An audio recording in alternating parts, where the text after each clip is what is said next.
This morning, Director Gwynn alluded to the increase in aggravated assaults in particular, and kind of expressed his opinion that after talking to a number of law enforcement officials across the state, that it appeared that an uptick in gang activity might be a reason for that. We don't have any scientific basis for it. It's just based on talking to as many people as we can. But we're going to try to give you an overview of gang activity in our state, talk a little bit about the Governor's Public Safety Action Plan in terms of addressing this. And we're going to begin with Director Gwynn, and he will be followed by our Commissioner of Correction, Derek Schofield. Okay, thank you, Commissioner.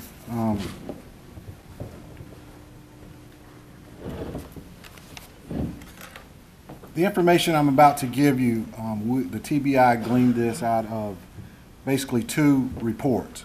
We did a comprehensive report in 2009 of gang activity across the state, and we did a preliminary report a few months ago to get ready for another comprehensive gang study that we plan to have out in 2014. And as part of this informal study that we did a few months ago, we contacted police departments and sheriff's departments to try to figure out the number of identified gang and gang members and update contact information.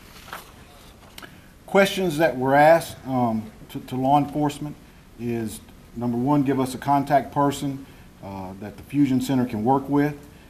Do you have documented gangs or gang members in your jurisdiction? And if you do not have documented information on gang or gang members, are you seeing a presence in your jurisdiction? Who did we contact? Contacted all 95 sheriff's offices. 46 reported documented gangs or gang members or a gang presence. 37 agencies reported no gang presence. 14 agencies did not respond. City or metropolitan police departments, we contacted 261. 100 reported documented gangs and gang members or reported a gang presence. 134 reported no gang activity, and 27 agencies did not respond. Here are the maps from 2008 when we did our first comprehensive study. These are the maps, or the other map is from 2012 when we did the informal study. 2012 gang and gang members. 48 major gangs were identified in the 2009 comprehensive gang report and 204 subsets. The Regional Organized Crime Information Center, ROCIC, has reports that 50 major gangs are now operating in Tennessee in 2012. While the number of major gangs have not changed greatly, the number of gang subsets have increased 275% to approximately 766 gang subsets. Respondents estimated that there are approximately 25,000 gang members currently in Tennessee.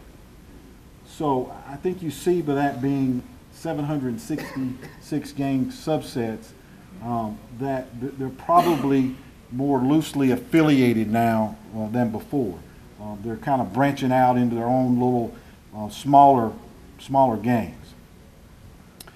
Department of Corrections statistics identified 5,116 gang members incarcerated as of October 31st, 2012. So adding the Department of Correction numbers with our numbers, so you see there's only over 30,000 gang members in the state. Currently, we have 14,249 local and state law enforcement officers on the road. So as you see, gang members outnumber law enforcement 2-to-1. Tennessee gang subset numbers. As you look through these numbers, I want to particularly point out Nashville-Davidson County showed the only decrease in gang subsets. And the reason we believe, and I know Chief Huggins is here from Metro Nashville, maybe some others, is they really, in the past few months and year or so, had a very aggressive campaign on trying to target gang and gang subsets here in Nashville and Davidson County. In your 8 major cities, your most violent gangs Nashville-Davidson County Crips, Chattanooga, Hamilton County Crips, Knoxville Bloods, Montgomery County, Clarksville Vice Lords, Murfreesboro Crips, Memphis Crips, Jackson, Madison County Gangster Disciples, Murray County, Columbia Crips also, but that's not, there are also many other gangs in these areas and across the state. Tiber's gang-related crime rates. The Tiber's data field collects information on gang involvement in an incident. A gang is identified as an ongoing organization, association, or group of 3 or more persons and who have a common interest and or activity characterized by the commission of or involvement in a pattern of criminal or delinquent conduct. By Tennessee statute, any offense may involve gang activity. Tennessee law enforcement personnel are trained to report any offense as gang-related if the offense was committed in the furtherance of the gang. This does not, and I repeat, this does not include all crimes committed by gang members. Gang-related crime in Tennessee has risen steadily in the last 4 years. The primary drug being distributed by gangs in Tennessee is cocaine in its various forms, crack, whatever. They're also dealing in methamphetamine, primarily the white supremacist and Hispanic gangs, and a huge resurgence of heroin is also being seen in Tennessee. This is occurring mainly in middle and western Tennessee, and I know General Wyrick and I talked about that just a few minutes ago, that down in Memphis we're seeing a lot of heroin overdoses. And from what I can understand from intelligence from DEA and other federal law enforcement agencies, is that the Mexican cartel has taken the heroin trade over from the Asians, and they have drastically reduced the price of heroin. I know up in Chicago they were even giving away heroin just to get people addicted to it. And I think in this state, with the prescription drug problem that we have, that we might as well buckle up and get ready to see a proliferation of heroin in this state. As we tighten down on prescription drugs, we're going to see heroin increase, without a doubt. Also, in the spring of 2013, TBI just purchased a gang database, and we're going to be asking for assistance from all law enforcement to help us supply intelligence and information into this gang database. And our plan is to have this up and going by spring of 2013. These are just a few numbers of our gang hotline that we have. We have an analyst that's assigned to gangs within the Fusion Center and within Homeland Security. So as you get this gang intelligence, and I can tell you these gangs are mobile, and for law enforcement it's going to be critical that we share intelligence on these gangs, the members, the activities, because as we put pressure on them in one community, they're going to move to another community. And we got to have a way to keep up with these gangs, and we can do that by disseminating and gathering intelligence, funneling it into the Fusion Center, and letting the Fusion Center disseminate it out to all of law enforcement and the people that need it. That being said, I'll now turn it over to Commissioner Schofield. Thank you. All right, good afternoon. I think the director made a great comment for a segue that as you put pressure on them, they start to move to different communities.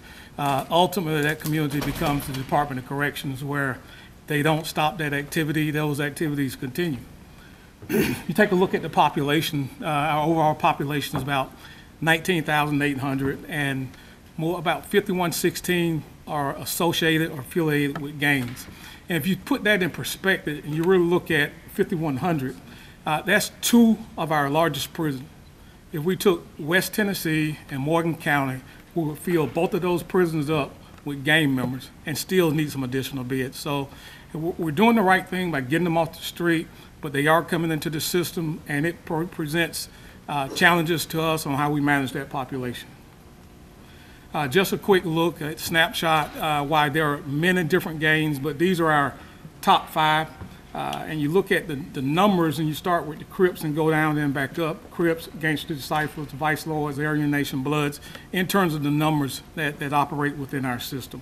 Those numbers have been pretty they're creeping up, but pretty consistent across in terms of the types, which reflects what are the major crimes or major gangs in the state of Tennessee. We look at the sentence types. 50% of the ones that are incarcerated gang members are there for violent crimes, and then next comes our property crimes, drug crimes, and then all others. So when we look at that in terms of what happens once they get inside the facility, in terms of what happens, we can contribute about 90% of the violent activity in prisons to this population right here going forward. We use a confirmation process where we don't just want to say, okay, you come in, you're a gang.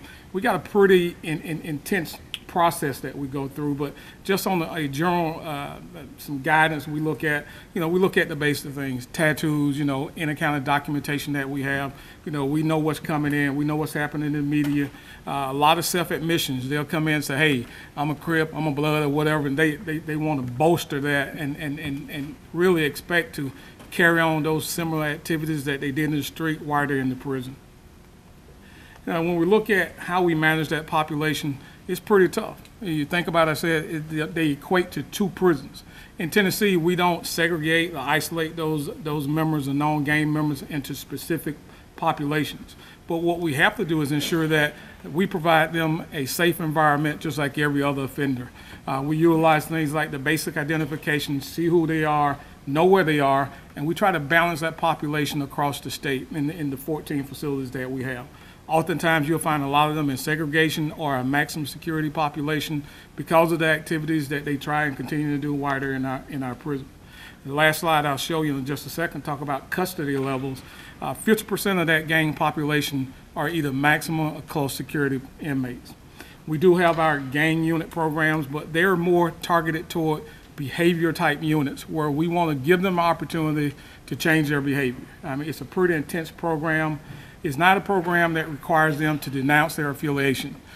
In a prison setting, oftentimes folks try to get them to do that, to denounce, and that's pretty hard. You think about what some of the gangs, they say blood in, blood out, and if they denounce and they go back to population, whether it's at the prison there or somewhere else, we start to see a lot of problems. So we're not forcing them to denounce. What we want them to do is to learn behaviors where they can learn to cope without using that kind of activity or the gang presence.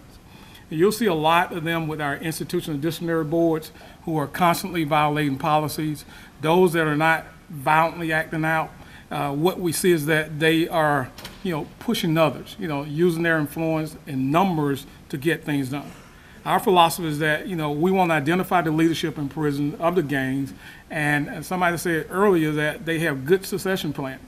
Their succession plan sometimes seems better than ours. That you move the leadership, by the end of the day, there's somebody else in place to carry on those activities. But most of you all know who work in the jails that, you have to continue to move that population around, identify who the leaders are, and separating as far as possible. And sometimes that means using our interstate compact to move them from state to state to kind of minimize those issues. And here again, that last slide, talk about our custody level, with maximum being the most restricted, where they are locked down 23 hours a day, down to our minimum trustee. So what we see, though, is that some things we are doing in the facilities are working, where you have them the ability to work their way down to minimum or trustee status. Now, we don't take that lightly. We know who we're dealing with, and we know sometimes it's easier just to do what I need to do to get in a better position to continue my enterprise. So we continue to watch that as well. So, gangs in prisons, they continue. What we see is that we are doing the right thing, getting them off the street, and once they get to us, we got a different perspective in terms of how we need to manage that population. And I'll be followed by the general. Well, under the governor's public safety action plan, what have we done so far to tackle this problem, and what is left to do? First of all, as the governor mentioned this morning, we have taken a number of steps as a result of this year's legislative session. We've enacted tougher sentences for gang-related crimes, and we also are establishing tracking criteria to determine the effectiveness of those tougher sentences. We've enacted tougher sentences for gun possession by those with prior violent felony convictions, and again have established tracking criteria to try to measure the effectiveness of that as well. We are beginning the process of evaluating the realignment of resources and sentencing options in the juvenile system.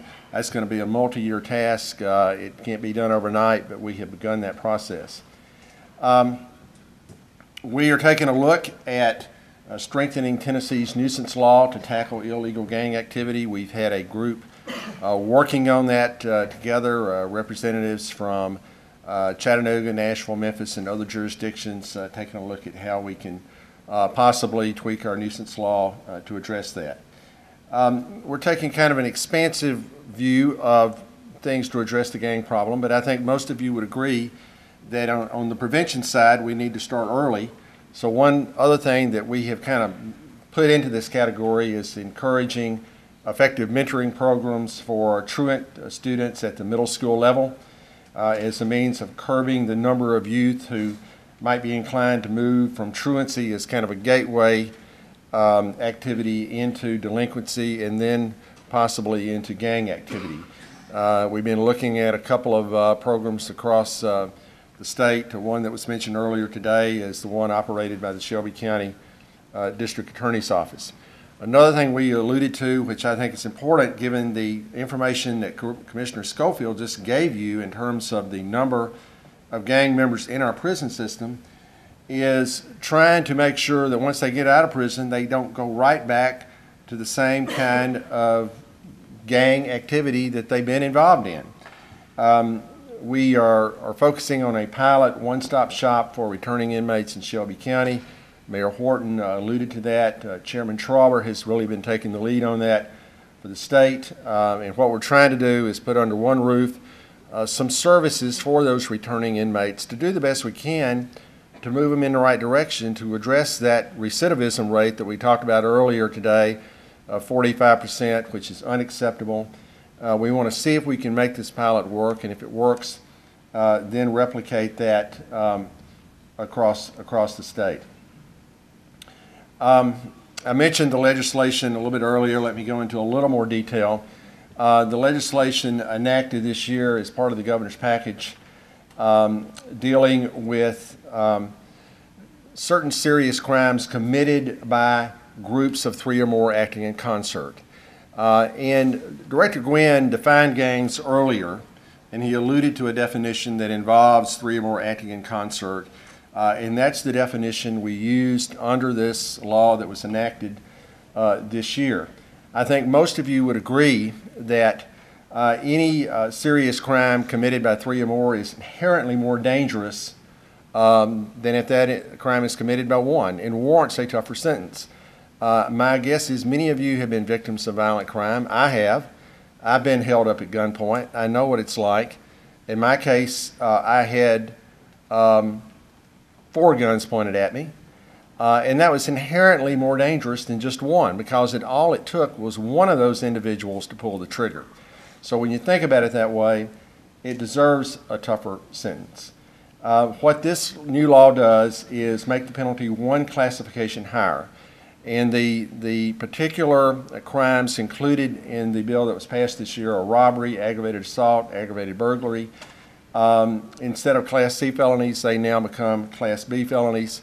So instead of a standard range of 3 to 6 years, it's a standard sentence range of 8 to 12 years. I also talked about the new legislation involving those individuals who have been previously convicted of a violent felony or a drug felony and who make the bad choice of still carrying firearms. The law that was passed this year increases the penalty from a Class E felony to a Class C felony for individuals previously convicted of a felony involving force, violence, or a deadly weapon, and increases from a Class E felony to a Class D felony for people previously convicted of a felony drug offense. So again, we're trying to ratchet up the punishment for those who make that bad choice. I should add that we don't think that we're necessarily finished with the issue of tougher sentences for those who make the bad choices involving gang activity. And we have another working group that's been meeting this year, looking at the possibility of making some other changes in our sentencing laws dealing with gang activity in particular. That working group, again, has included representatives from a number of jurisdictions across the state. I hope that gives you a feel for where we stand on the problem of gang activity in our state and what we're trying to do to respond to it.